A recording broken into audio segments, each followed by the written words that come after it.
नमस्कार। हमारा देश और पूरा विश्व आज कोविड-19 की चुनौती का सामना कर रहा है। कोविड-19 अभी खत्म नहीं हुआ है। ऐसे में हमारा फर्ज है कि हम सतर्क रहें। इसलिए जब तक दवाई नहीं तब तक कोई ढिलाई नहीं। कोरोना से बचाव के लिए जरूरी है नियमित रूप से हाथ धोना, मास्क पहनना और आपस में उचित दूरी बनाए रखना। याद रखिए, 2 गज दूरी मास्क है जरूरी। खांसी, बुखार या सांस लेने में कठिनाई होने पर हेल्पलाइन नंबर 1075 पर संपर्क करें। 12th हम अध्ययन कर रहे हैं इलेक्ट्रोमैग्नेटिक वेव्स। हमारा चैप्टर 8 8वां चैप्टर बहुत छोटा चैप्टर है। इसको कुछ रिवीजन के क्वेश्चन हम आज करेंगे। देखिए, कारण ये है कि विद्युत चुंबकीय तरंगें जो हमारा 8वां अध्याय है बहुत छोटा अध्याय है और इसको हमारा यदि हम 12th का ब्लूप्रिंट देखें 2019-20 का, उस ब्लूप्रिंट को आप स्क्रीन पे देख रहे होंगे। तो ये हमारा जो 5वें नंबर पर वैद्युत चुंबकीय तरंगे लिखा हुआ है, ये 4 नंबर का पूरा यूनिट है और इस यूनिट में से एक एक अंक के 2 वस्तुनिष्ठ प्रश्न आना है और एक 2 अंक का प्रश्न आना है। यानी 2019 का जो ब्लूप्रिंट है उसमें टोटल आवंटित अंक 4 हुए और 1 अंक के 2 प्रश्न आएंगे, ऑब्जेक्टिव आएंगे और 2 अंक का 1 आएगा, टोटल 4 नंबर। इसका मतलब है बहुत छोटे क्वेश्चन इसमें आना है, वेटेज कम है। तो हम आज रिवीजन करेंगे और ऑब्जेक्टिव करेंगे और शॉर्ट जो क्वेश्चन होते हैं उनको समझने का प्रयास करेंगे। तो चलिए शुरू करते हैं। पहला प्रश्न जो कि आपने आप समझ चुके हैं विद्युत चुंबकीय तरंगों को, डिस्प्लेसमेंट करंट, विस्थापन धारा क्या है, इसका समीकरण लिखिए। देखिए, इस पूरे विद्युत चुंबकीय तरंगों पर मैक्सवेल ने काम किया, क्लार्क मैक्सवेल ने काम किया। उन्होंने एम्पियर का जो परिपथीय नियम हमने गतिमान आवेश में पढ़ा था उसमें कुछ संशोधन किया और संशोधन में विस्थापन धारा की कॉन्सेप्ट उन्होंने दी। तो विस्थापन धारा की डेफिनेशन क्या है? वह धारा जो समय के साथ विद्युत क्षेत्र में परिवर्तन या विद्युत फ्लक्स में परिवर्तन के कारण उत्पन्न होती है, उसको विस्थापन धारा कहते हैं। एक कैपेसिटर वाला प्रयोग आपने देखा होगा। कैपेसिटर के अंदर जब कैपेसिटर को चार्ज किया जाता है तो अंदर उसमें ऑब्जर्व किया गया, यदि मैग्नेटिक नीडल को बाहर रखा जाए जहां धारा बह रही है तो वो डिफ्लेक्ट होती है, तो धारा प्रवाहित होने के कारण आसपास चुंबकीय क्षेत्र उत्पन्न होता है। ये तो ऑस्टिड ने हमको बताया था। लेकिन कैपेसिटर की दोनों प्लेटों के बीच में यदि नीडल को रखा जाए तो भी वो डिफ्लेक्ट होती है। इसका मतलब है मैक्सवेल ने ये कहा कि यहां भी कोई ना कोई धारा है और उस धारा को उन्होंने नाम दिया विस्थापन धारा, जो कि विद्युत क्षेत्र में परिवर्तन या विद्युत फ्लक्स में परिवर्तन के कारण उत्पन्न होती है। तो इसको आईडी कहते हैं और इसका फार्मूला होता है epsilon 0 epsilon naught d phi E upon d t, flux परिवर्तन की दर। ये विस्थापन धारा का सूत्र है। दूसरा क्वेश्चन हम देखते हैं क्या है। एम्पियर मैक्सवेल का समीकरण लिखिए। एम्पियर मैक्सवेल यानी मैक्सवेल ने एम्पियर के परिपथीय नियम में जो संशोधन लगाया विस्थापन धारा की कॉन्सेप्ट देने के बाद, उस समीकरण को कहते हैं एम्पियर मैक्सवेल का समीकरण।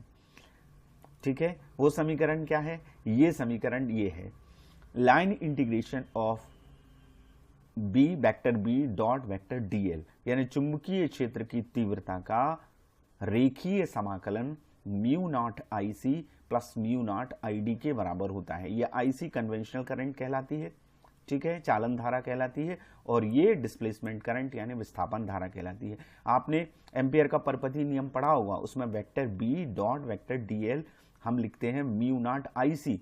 उस पूरे बंद लूप जिसको हम एम्पियर लूप कहते हैं, उसके अंदर जितनी धारा होती है उसका म्यू नॉट गुना होता है vector B dot vector dl का रेखीय समाकलन। अब यदि म्यू नॉट को बाहर ले लें, कॉमन ले लें, तो हमारा इक्वेशन हो जाएगा आईसी प्लस म्यू नॉट बाहर आ जाएगा और ये आईसी प्लस आईडी हो जाएगा। ठीक है, इसका एक तरीका और है लिखने का। वो क्या है?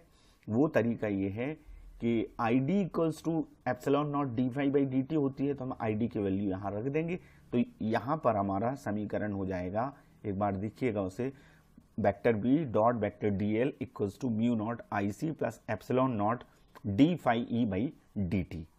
इस तरह से ये समीकरण हो जाएगा। अब हम तीसरे क्वेश्चन की बात करते हैं। तीसरा एक न्यूमेरिकल है।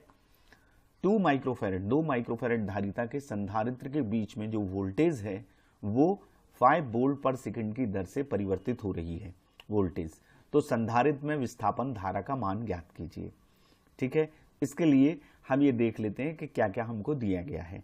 सबसे पहले हम कैपेसिटेंस को लिखें 2 माइक्रोफैरेड दिया है, माइक्रोफैरेड को हम किस में कन्वर्ट करेंगे, फैरेड में कन्वर्ट करेंगे, तो 10 की घात ऋण 6 का गुणा होगा, तो 2 गुणित 10 की घात ऋण 6 फैरेड आ जाएगा। अब वोल्टेज परिवर्तन की दर दी है, परिवर्तन की दर से मतलब dV बाई dt, वोल्टेज क्या है V और t के सापेक्ष अवकलन करें तो ये परिवर्तन की क्या आएगी, दर आएगी। तो dV बाई dt हमको दी है 5 वोल्ट पर सेकेंड। ठीक है, अब हमें फार्मूला कौन सा लगाना है, फार्मूला हमारा लगेगा ये ID इक्वल्स टू, हम जानते हैं dq बाई dt, आवेश प्रवाह की दर को हम क्या कहते हैं, धारा कहते हैं, तो सिंपली ID इससे आएगा dq बाई dt से। अब आप जानते हैं q इज इक्वल टू क्या होता है, CV, धारिता में आपने पढ़ा है कैपेसिटेंस में, capacitance into voltage is equal to current, तो Q is equal to CV, तो यहाँ Q की वैल्यू रख दीजिए, तो यहाँ Q की वैल्यू रखेंगे तो d by dt CV, C तो कांस्टेंट है, तो C क्या आ जाएगा, बाहर आ जाएगा, तो हमारा इक्वेशन हो जाएगा ID equals to C dV by dt। अब ये सारी चीजें हमारे पास हैं, C की वैल्यू हम रखेंगे ये 2 इंटू 10 टू द पावर -6 और dV बाई dt कितना दिया है, 5 दिया है, तो ये 2 इंटू 5 10 हो गया, 10 के ऊपर +1 आया, -6 में से +1 गया, 10 टू द पावर -5 एम्पियर, ये हमारी करंट आ गई, विस्थापन धारा का मान आ गया डिस्प्लेसमेंट करंट का।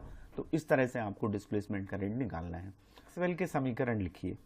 देखिए मैक्सवेल ने गाउस, फैराडे और एम्पियर के जो नियम थे, जो हमने पिछली यूनिट्स में पढ़े हैं, गॉस का नियम जो कि हमने फर्स्ट यूनिट में पढ़ा, फैराडे के नियम और एम्पियर का सर्किटल नियम, इनमें सुधार करके 4 समीकरणों का एक समुच्चय प्रस्तुत किया, जिनको हम मैक्सवेल के समीकरण कहते हैं। इसको आप नोट करें।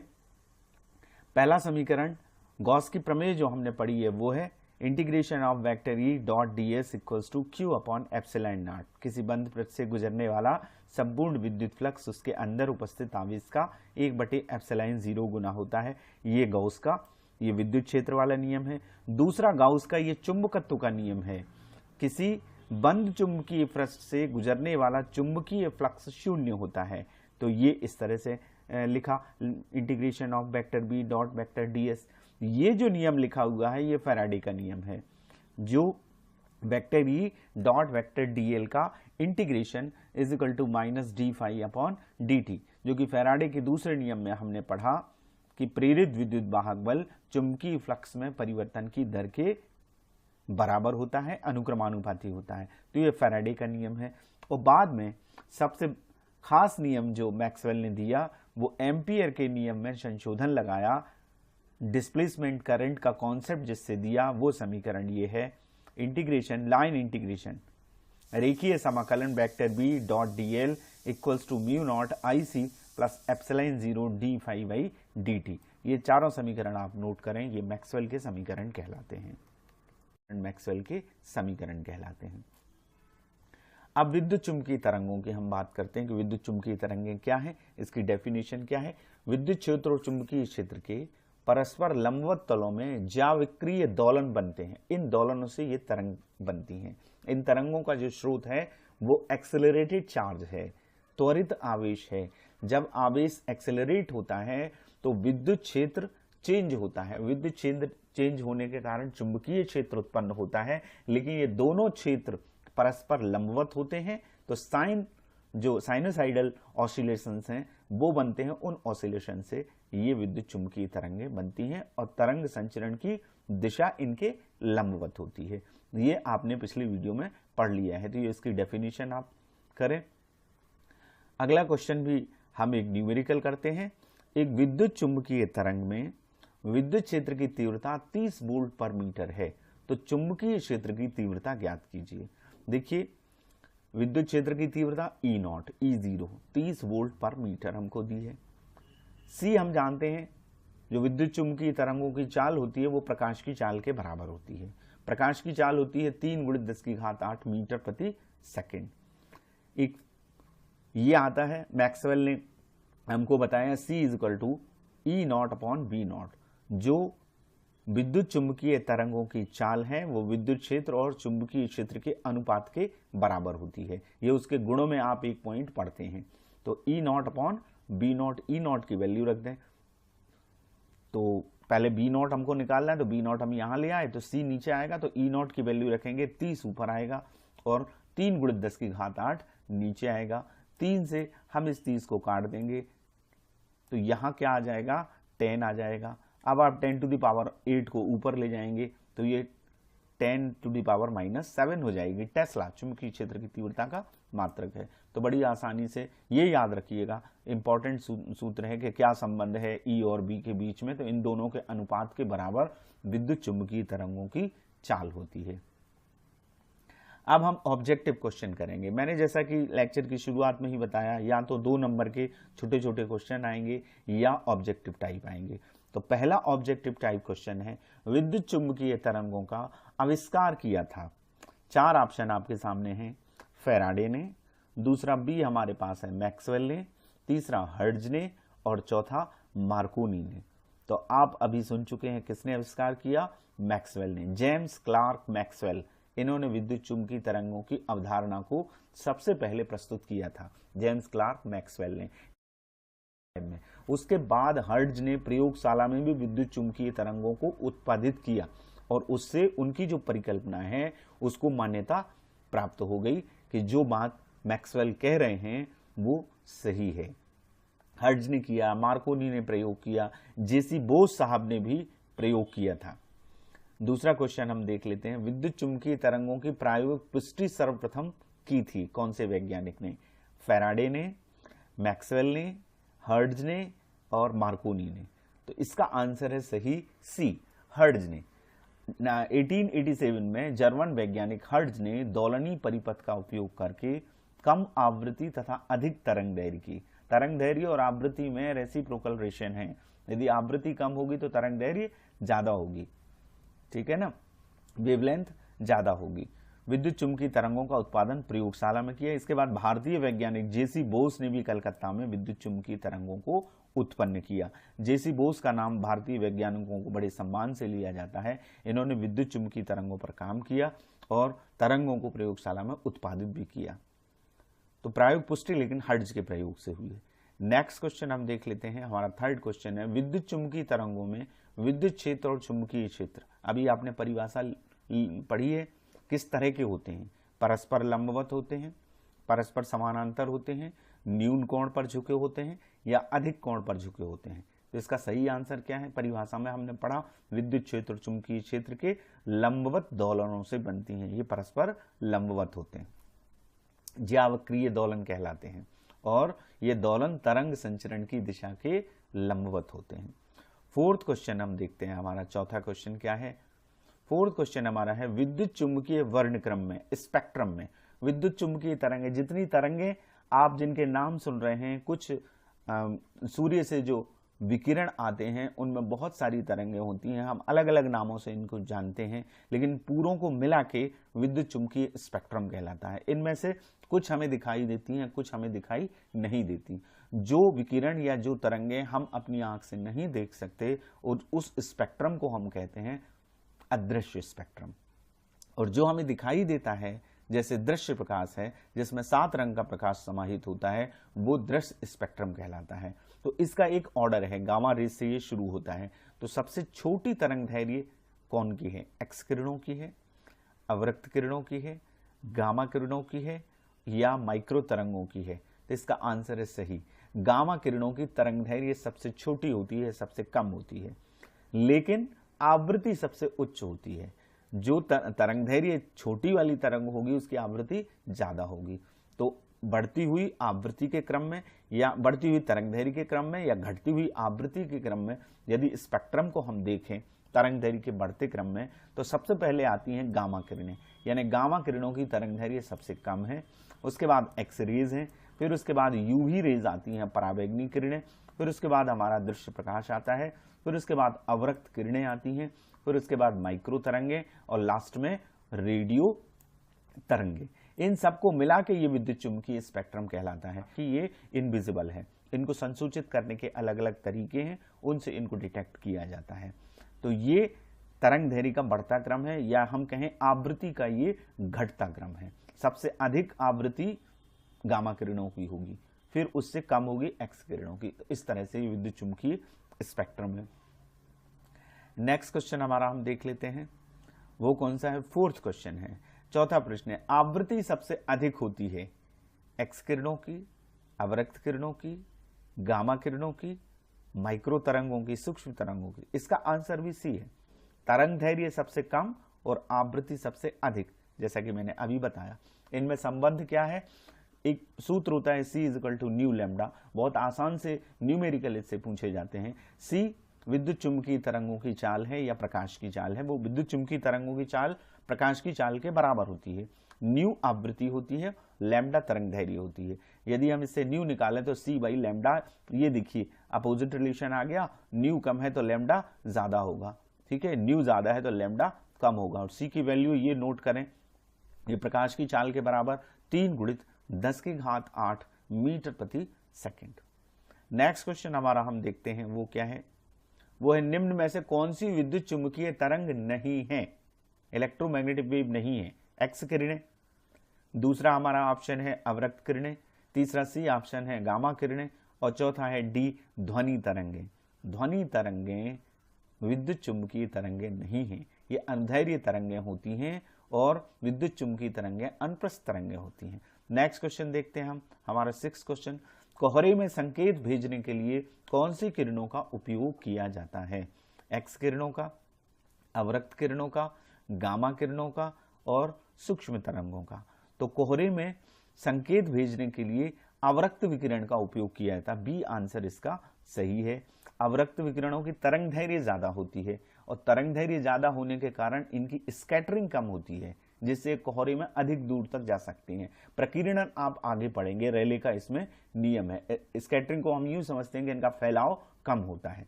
रेले का एक नियम है, I is inversely proportional to lambda की पावर 4। तो जिसकी तरंग धैर्य ज्यादा होती है उसका प्रकीर्णन कम होता है, और जिसकी तरंग धैर्य कम होती है उसका प्रकीर्णन ज्यादा होता है। तो अवरक्त किरणों की वेवलेंथ जो है वो ज्यादा है, इसलिए ये फैलती कम है। तो एक सीधी किरण पुंज बना के इन्हें कोहरे में भी अधिक दूर तक भेजा जा सकता है। तो संकेत भेजने के लिए इंफ्रारेड अवरक्त किरणों का यूज किया जाता है। नेक्स्ट क्वेश्चन हमारा कौन सा है, 7th क्वेश्चन है, 7वां प्रश्न है, ओजोन परत अवशोषित करती है, किस चीज को अवशोषित करती है, दृश्य प्रकाश को, रेडियो तरंगों को, गामा किरणों को या एक्स किरणों एवं यूवी किरणों को। देखिए ओजोन लेयर हमारे लिए एक सुरक्षा कवच का काम करती है, इसका आंसर डी सही है। ये कम मात्रा में एक्स किरणों को और यूवी किरणों को, अल्ट्रावायलेट रेज को, पराबैंगनी किरणों को अवशोषित कर लेती है। ये मानव के लिए और जीव जंतुओं के लिए एक सुरक्षा कवच का काम करती है। समताप मंडल जो है उसके ऊपरी भाग में 30 से 50 किलोमीटर की ऊंचाई में एक लेयर है ओजोन की, O3 की। यह सूर्य से आने वाली यूवी और एक्स किरणों के अधिकांश भाग को अवशोषित कर लेती है। यूवी रेज से नुकसान होता है, स्किन का कैंसर तक हो जाता है, तो उसको अवशोषित कर ले। इस तरह से ये सुरक्षा कवच का कार्य करती है। ये ओजोन लेयर का महत्व भी, प्रदूषण के कारण क्लोरोफ्लोरोकार्बन जब पृथ्वी से निकल रहा है तो ओजोन लेयर को नुकसान हो रहा है, जिसके कारण तापमान बढ़ रहा है, अल्ट्रावायलेट रेज नीचे तक आ रही हैं, तो ये नुकसानदायक होती है। लेकिन ओजोन लेयर हमारे लिए एक सुरक्षा कवच का काम करती है, तो ये उसका सिग्निफिकेंस भी है। नेक्स्ट क्वेश्चन हम देख लेते हैं क्या है हमारा, ये 8वां प्रश्न है, परावैंगनी लैंपों के बल्ब बनाए जाते हैं, किसके बनाए जाते हैं? जो लैंप परावैंगनी रेज देते हैं वो कांच के, रॉक साल्ट के या क्वार्ट्ज के, या इनमें से कोई नहीं। इसका सही आंसर है सी, परावैंगनी लैंपों के बल्ब क्वार्ट्ज के बनाए जाते हैं। उसका कारण यह है कि कांच परावैंगनी किरणों को अवशोषित कर लेता है, एब्जॉर्ब कर लेता है, उसके गुणों में आपने पढ़ा है, परंतु क्वार्ट्ज इन विकिरणों को अवशोषित नहीं करता, इसलिए इन लैंपों के बल्ब किसके बनाए जाते हैं? क्वार्ट्ज के बनाए जाते हैं। नेक्स्ट क्वेश्चन हम देखते हैं, 9वां प्रश्न क्या है, मैक्सवेल के अनुसार निर्वात में प्रकाश की चाल का समीकरण है। तो प्रकाश की चाल का समीकरण मैक्सवेल ने जो दिया वो इन 4 में से कौन सा है? पहला ऑप्शन है C equal to mu not epsilon not, दूसरा है B C equals to 1/√μ not epsilon 0, तीसरा है C equal to mu upon C, चौथा है इनमें से कोई नहीं। तो आपने गुणों में पढ़ा है, आपने पिछला वीडियो पढ़ लिया है, ये फार्मूला है प्रकाश की चाल का। बी आंसर इसका सही है, C equals to 1/√μ not epsilon not. Mu not आप पहले पढ़ चुके हैं, ये निर्वात की चुंबकशीलता है, इसकी वैल्यू होती है 4 पाई इंटू 10⁻⁻7 न्यूटन पर एम्पियर स्क्वायर। एप्सिलॉन 0 ये भी कांस्टेंट है, विद्युत में आपने पढ़ा है, ये निर्वात की विद्युतशीलता है, इसकी वैल्यू होती है 8.854 इंटू 10⁻⁻12 कूलाम स्क्वायर पर न्यूटन मीटर स्क्वायर, ये इसकी वैल्यू होती है। नेक्स्ट 10वां क्वेश्चन हम देखते हैं क्या है। 10वां प्रश्न है हमारा ऑब्जेक्टिव, निर्वात में प्रकाश की चाल विद्युत क्षेत्र और चुंबकीय क्षेत्र से किस प्रकार संबंधित है, इसका हमने एक सवाल अभी किया है। पहला ऑप्शन है A C equals to F E0 B0, B है C equals to under root E0 B0, तीसरा है C equals to E0 upon B0 और नन ऑफ द अबव। तो सही आंसर है, हम एक सवाल कर चुके हैं, ये सी वाला E0 अपॉन B0 विद्युत क्षेत्र और चुंबकीय क्षेत्र के अनुपात के बराबर होती है। ये विद्युत क्षेत्र का अधिकतम मान है, ये चुंबकीय क्षेत्र का अधिकतम मान है। जैसे हम आयाम को पढ़ते हैं V equal to V0 sine omega t में V0 होता है, तो ये अधिकतम मान मैक्सिमम वैल्यू है। विद्युत क्षेत्र का आयाम या शिखर मान कहते हैं इसको, और ये चुंबकीय क्षेत्र का आयाम या शिखर मान है मैक्सिमम वैल्यू। इन दोनों का अनुपात प्रकाश की चाल के बराबर होता है। नेक्स्ट 11th क्वेश्चन हम देखते हैं वो क्या है। सबसे अधिक भेदन क्षमता पेनिट्रेशन पावर किसकी है? ए गामा रेज की, बी सूक्ष्म तरंगों की, सी अवरक्त विकिरणों की और डी हमारा है परावैगनी विकिरणों की। तो इसका आंसर ए सही है, सबसे ज्यादा भेदन क्षमता गामा किरणों की होती है। नेक्स्ट क्वेश्चन देख लेते हैं हम। 12वां ऑब्जेक्टिव हमारा क्या है, माइक्रोवेव ओवन में कौन सी तरंगों का उपयोग किया जाता है? ए सूक्ष्म तरंगों का, माइक्रो तरंगों का, बी अवरक्त तरंगों का, इंफ्रारेड का, सी अल्ट्रावायलेट परावैगनिक विकिरणों का, नन ऑफ द अबव, इनमें से कोई नहीं। तो ओवन में, माइक्रोवेव ओवन में सूक्ष्म तरंगों का, माइक्रो तरंगों का उपयोग होता है। देखिए हमारा उद्देश्य होता है भोज्य पदार्थों को गर्म करना, ठीक है, जिससे वो पक जाएं। तो जो ट्रेडिशनल मेथड है उसमें जब हम गैस पे या किसी चीज पे गर्म करते हैं तो पहले बर्तन गर्म होता है, और बर्तन गर्म होने के बाद फिर भोज्य पदार्थों को हीट मिलती है जिससे वो गर्म होते हैं, उनके अंदर का जल गर्म होता है, फिर अणुओं को वितरित हो जाता है। माइक्रोवेव ओवन में जहां हम भोज्य पदार्थ को रखते हैं वहां उचित आवृत्ति की माइक्रो तरंगें उत्पन्न की जाती हैं, जिससे बर्तन गर्म नहीं होता बल्कि सीधे ऊर्जा किसको मिलती है? भोज्य पदार्थों को मिलती है। चीनी मिट्टी के बर्तन में हम भोजन को रखते हैं माइक्रोवेव ओवन में, सीधे जो हीट है ऊर्जा वो भोजन को मिलती है, जिससे भोजन सीधे गर्म होता है और पक जाता है। तो ये माइक्रोवेव ओवन में माइक्रो तरंगों का, उसका नाम ही माइक्रोवेव है, तो हाँ आ रहा है माइक्रो तरंगे, सूक्ष्म तरंगे।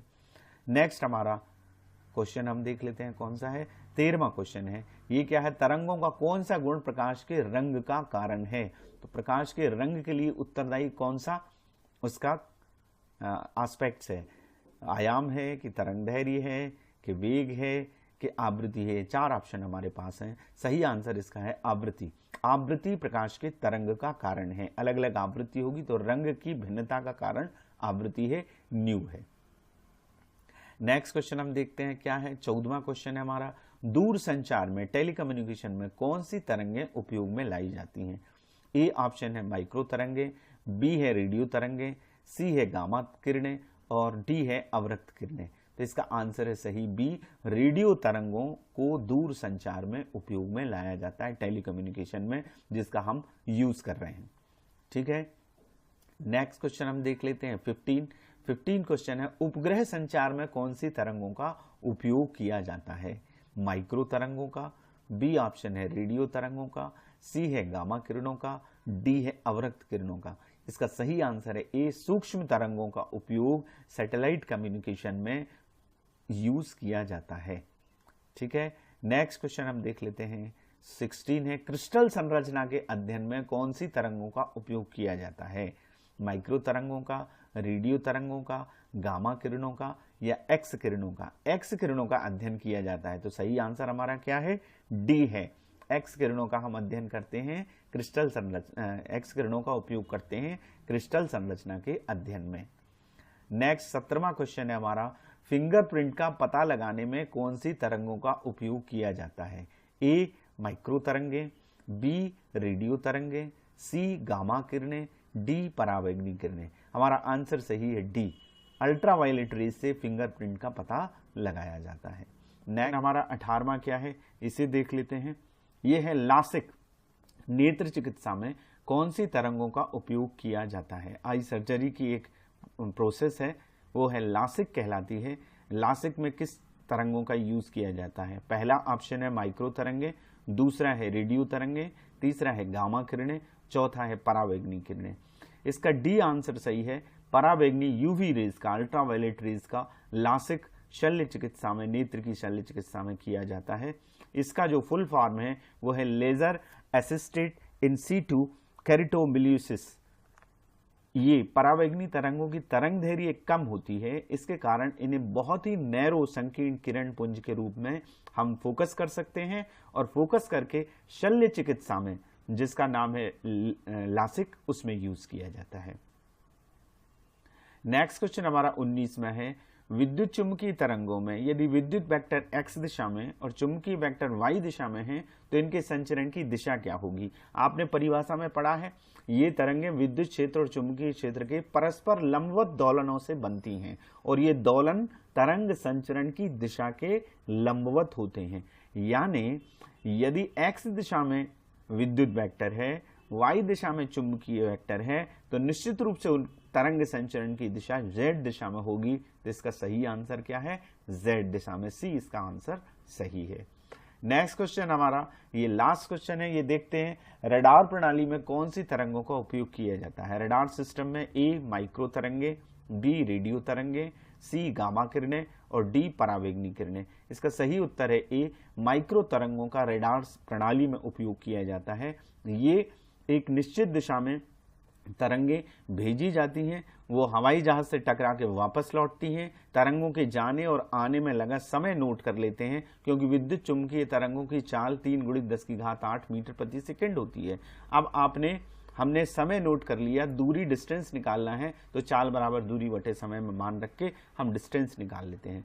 तो आज इस तरह से विद्युत चुंबकीय तरंगों का जो हमारा चैप्टर था उसमें हमने ऑब्जेक्टिव और कुछ छोटे क्वेश्चन किए, तो आप इनको समझिएगा और अपने टीचर से भी समझिएगा। Thank you very much.